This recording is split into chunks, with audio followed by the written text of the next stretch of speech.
Hello, everyone. To my new subscribers, welcome. And to those who've been around for a bit, welcome back. My name is Radiance, and we're going to get right into this recipe for chicken fried mushrooms. I'm using oyster mushrooms, by the way, and that's what those are. I'm going to actually open up this package now. Just a tip, you can find them in most stores, maybe a Whole Foods or some grocery stores. But if you can't find them, try an Asian market. This is where I got this big box. Look at that luscious oyster mushroom. And this was really a great price.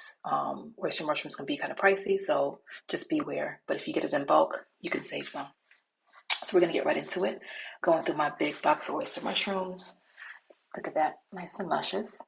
And I'm gonna pat it off. By the way, if usually you start outside, but I had these for a couple of days, so I put them in the fridge so they have some moisture. So I tend to pat it with a paper towel before I fry because obviously oil and water don't mix. Now I'm gonna grab my seasoning. This is my chicken fried seasoning. You'll find that recipe in my VIP free group. The link is in the bio. And what I'm going to do is I'm going to take out and measure some flour. I'm using white spelt flour. You can use regular flour if you like. I like to do this when I want to make something more alkaline. So I'm going to do white spelt flour. The ratio that I usually use is about a fourth of a cup of flour to about 2 or 3 tablespoons of the seasoning mix. You can adjust it to your liking. I just like that ratio. It makes it pretty seasoned, and then of course still nice and crispy at the same time and flavorful. So I'm pouring out the white spelt flour. I'm going to close that up, and then what I'm going to do is I'm going to then take out the seasoning, as you can see here. By the way, I'd advise you to wear gloves only because, it can get kind of messy when you're making these mushrooms. You'll see in a minute. I use my hands a lot, so I'm pouring in the seasoning, right? I'm going to seal that up. And you want to make sure you keep it in like an airtight container or plastic bag like that, just so it doesn't get any moisture in it. All right, so we're going to mix it thoroughly, right? And just mix it until you see the seasoning kind of disappear and it's well incorporated, right? It's going to have like a light reddish color. All right, so there we go. It's all nice and mixed. And then next I'm going to take milk. I'm using coconut milk. This is a plant-based recipe if you haven't figured that out yet. And so I'm using coconut milk because it's one of my favorite. This is unsweetened, by the way. So it doesn't have a very bold coconut taste, but it works. So I'm going to move my setup a little bit. I like to make this efficient. It's best to have it a certain way. That way you can be efficient when frying and dipping and all that stuff. And I'm going to go in and I'm actually going to turn my flame on, adjust it. And this is a silicone fry guard, by the way. It's excellent. They have a couple of different materials, but I find the silicone one works really, really well. A silicone splash guard, I mean. All right, so here I have my oil heating up. And oh, I'm gonna grab a pan. Almost forgot my pan. And I'm grabbing the pan so that I can line it with paper towel. I tend to use paper towel because that way it, grabs the grease. Because yeah, your mushrooms are going to soak up the grease, and you want to get that oil and grease off, right? So I'll do a couple layers of paper towel on that, and I'm going to put that. Where am I going to put that? Okay, yeah, by the stove. That way it's close to where I'm frying the mushrooms. All right.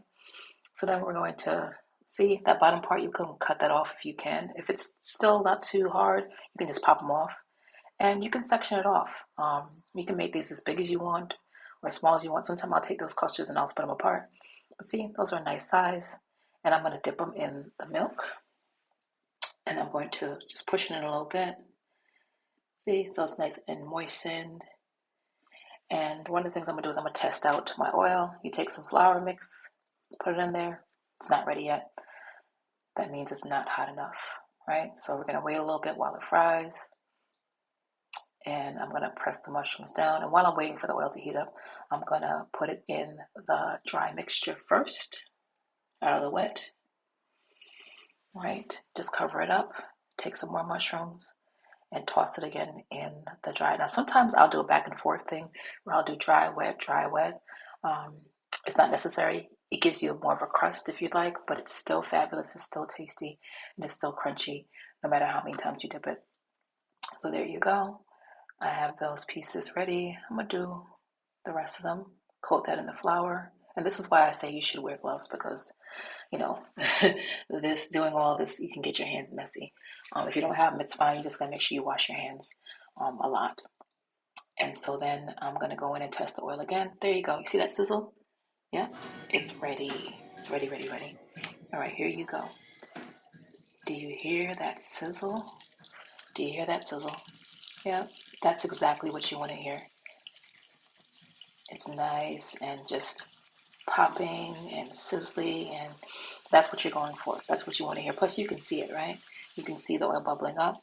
Turn it down just a little bit. You don't want it to be too high because you don't want the mushrooms to burn. You want them to cook a good while without burning. All right, so it's going, it's sizzling. I love the way it's looking. I'm gonna put some more in, and I'm gonna let that go. I'm gonna let that do what it do. All right, and I'm gonna turn it. Look at those; they look all nice and golden. And you can, make them as dark as you want to. I wouldn't make it too dark because if it gets too dark, which means if you burn it, it's gonna have a bitter taste. That's why you don't want to get it too dark. And a good way to do that too is to change your oil out if you're doing a lot of mushrooms. So there you go. Look at that. Look at how luscious and pretty that looks. See? I'm gonna turn it a little bit. Sometimes I turn it a few times. But yeah, it's looking really, really good. It's looking really, really good. Look at that. All right, I'm gonna show you. Hopefully you can see that. Look at that. Looking like a chicken nugget, right?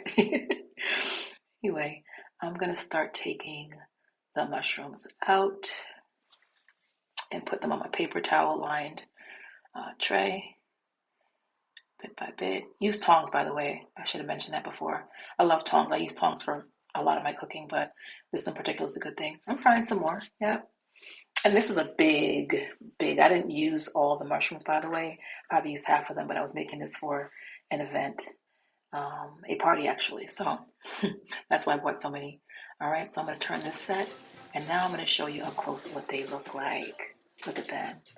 Look at that. Isn't that luscious? Wait for it. Do you hear that crack? Do you hear that? Ooh. I don't know if you can hear that crunch. Ooh, that was so good. So good. Do you hear that crunch? Okay, thumbs up. Look at that. Look at that. Doesn't it look like chicken? I mean, I know it's not chicken, but tell me it doesn't look like chicken. Yes, I ate a couple pieces. It looks good, but it tastes even better. Tastes even better. All right, so there you go. These are my chicken fried oyster mushrooms. And I would recommend you use oyster mushrooms or use a mushroom maybe like in gnocchi, which are very thin, put grouped together, only because if you try to use cremini mushrooms or anything that's kind of dense, you're not going to get this crunch. You're not going to get this crisp. So that's why I recommend using oyster mushrooms or something along those lines. So look at it, it's going, it's sizzly, it's nice. And so anyway, I want to thank you for joining me. You know, welcome, like I said, to those who are new. Welcome back to those who've been here. And if you want to get the seasoning mix and get tap into more videos I do and more information I share about these videos, click the link in my bio and join my free VIP group. All right, share this video, and also leave a comment. Thank you so much, and you have a wonderful day.